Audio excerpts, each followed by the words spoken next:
Pai, do Filho e do Espírito Santo. Amém. Sejam todos muito bem-vindos à nossa Igreja Ortodoxa Grega de São Miguel Arcanjo. Hoje, a Igreja comemora o triunfo da ortodoxia. O que foi o triunfo da ortodoxia? Nós iremos hoje fazer uma viagem pela história da Igreja. Nós fomos tendo desde o ano 300 em diante, vários concílios ecumênicos. E chegou um tempo em que alguns autores da Igreja disseram que os ícones eram idolatria. E isso causou uma briga muito grande dentro da Igreja, que só terminou em 830 e pouco, mais ou menos, quando houve uma compreensão final pelos santos padres e os patriarcas de que realmente os ícones ele ajudava na mística e na tradição da Igreja, para que a Igreja pudesse continuar com o início apostólico. Muito bem. Por que eu estou dizendo isso? O primeiro ícone que existiu na face da terra foi feito pelo próprio Cristo, que ele secou num pedaço de linho o seu rosto e mandou para a filha do rei, que hoje seria a Sérvia, para que curasse a filha do rei. Então, nós não cremos na tradição ortodoxa que este ícone tem o poder de dar salvação ou curar. Só que ele é um objeto abençoado e santificado. Por que santificado? Por dois motivos. Primeiro, que se não se pinta um ícone, se escreve um ícone. Cada cor, a feição de determinado santo, o que esse santo representa, é para mostrar uma história. E essa história ser edificante nas nossas vidas. No início, lá no tempo dos apóstolos, nas catacumbas e nos cemitérios, se vocês forem olhar, tinha já o desenho do peixe, entre outros desenhos do pão, do trigo. Então, sempre foi usado na tradição da igreja primitiva estes símbolos para marcar os cristãos. Alguns se lembrarem de alguns filmes do tempo da Semana Santa, que sempre passa na televisão. Tem uma cena muito interessante, eu não lembro se é o apóstolo Paulo, que para dizer para o outro que ele era cristão, ele molha o dedo na água e aí ele faz o sinal do peixe. Muito bem. O que dizer sobre hoje do Evangelho? Primeiro, o que ela leu hoje na epístola é algo muito interessante, porque fala da graça de Deus dentro de nós e aquilo que Deus nos deu. Alguns dizem, mas o senhor fala isso porque o senhor é sacerdote, o senhor é bispo, o senhor é aquilo. Nós não somos nada. Mas quem nós somos realmente para o Cristo? Qual é o nosso papel dentro da vontade de Deus? Nós temos que enxergar isso de forma que antes do sacerdócio existe o amor. O amor de Deus, ele é o que nos impulsiona.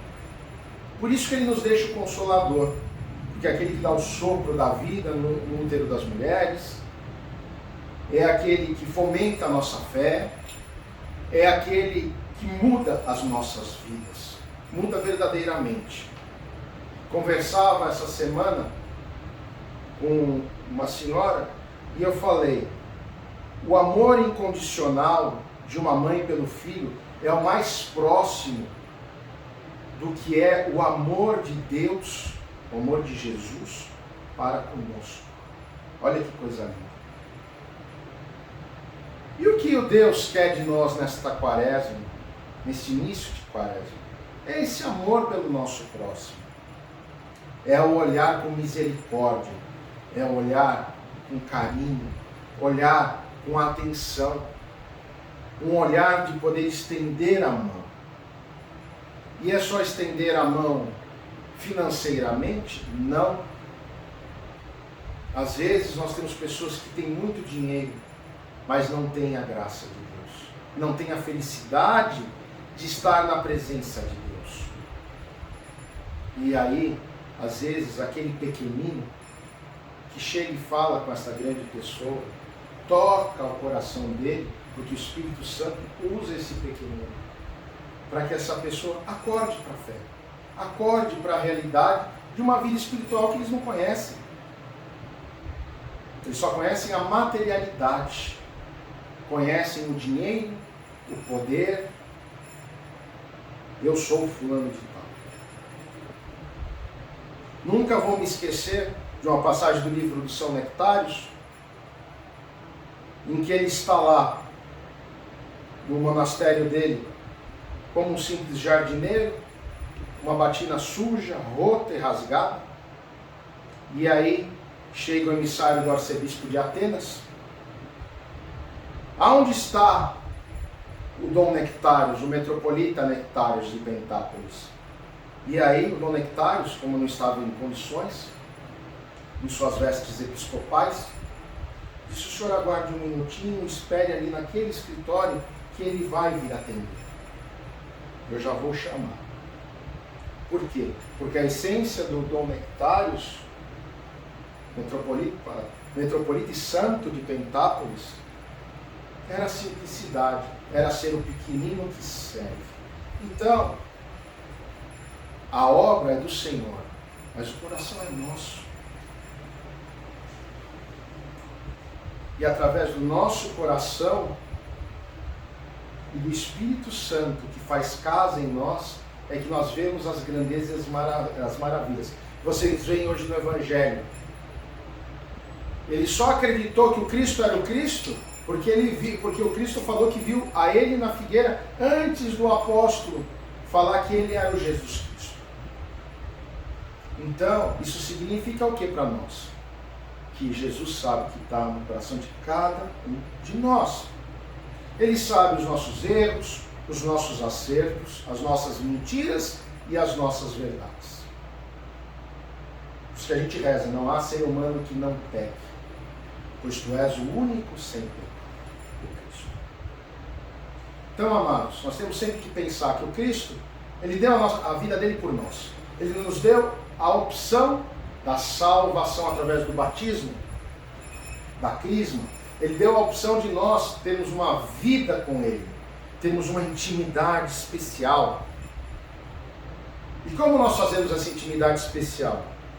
É a oração, é o jejum, é ler a Sagrada Escritura, a Palavra de Deus, e principalmente reafirmar os nossos votos com Deus através da Sagrada Comunhão. A partir do momento que você comunga e toma o corpo e o sangue do Cristo, nós somos revestidos do Cristo. E sendo revestidos do Cristo, nós somos revestidos da Santíssima Trindade. Portanto, amados, vamos ser esses pequeninos, vamos ser no nosso cotidiano os evangelizadores, aqueles que vão chegar com amor, com carinho, com misericórdia e ajudar o próximo. O que você puder, não importa, para que nós possamos levar o Evangelho para frente e sejamos todos templo do maravilhoso Espírito Santo, para que nós tenhamos essa luz que é a Trindade nos nossos corações. Quem não lembra daquela música do Roberto Carlos, aquela luz que é Jesus?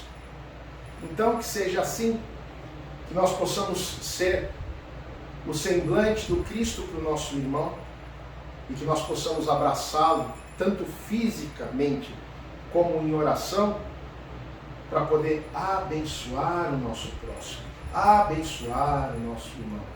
E aqueles que têm condições financeiras, que ajude no que achar que deve, conforme o seu coração, conforme a sua vontade. Porque também não adianta ajudar só para dizer para todos, eu ajudei. A misericórdia tem que ser feita em silêncio. A pessoa vai lá e faz. Porque só interessa a um ver ele, que é o Senhor. Tá bom? Então, que vocês tenham um domingo da Santa Ortodoxia alegre, feliz, que vocês possam estar com seus ícones em casa, lembrando que sempre os ícones são abençoados com o Santo Miron, que é o mesmo que nós damos selo e dom do Espírito Santo, por isso que eles são santificados.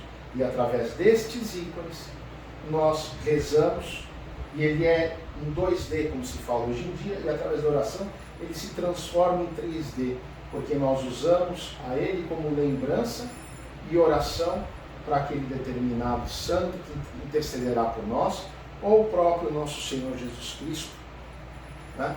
E que esses ícones nos ajudem na nossa conversão diária e que ajudem a fomentar a nossa fé.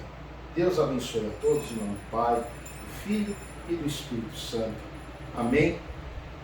Nós tenhamos uma semana abençoada, repleta de vitórias e de alegrias, e que nós não esqueçamos quem somos e para que viemos neste mundo. Tá bom?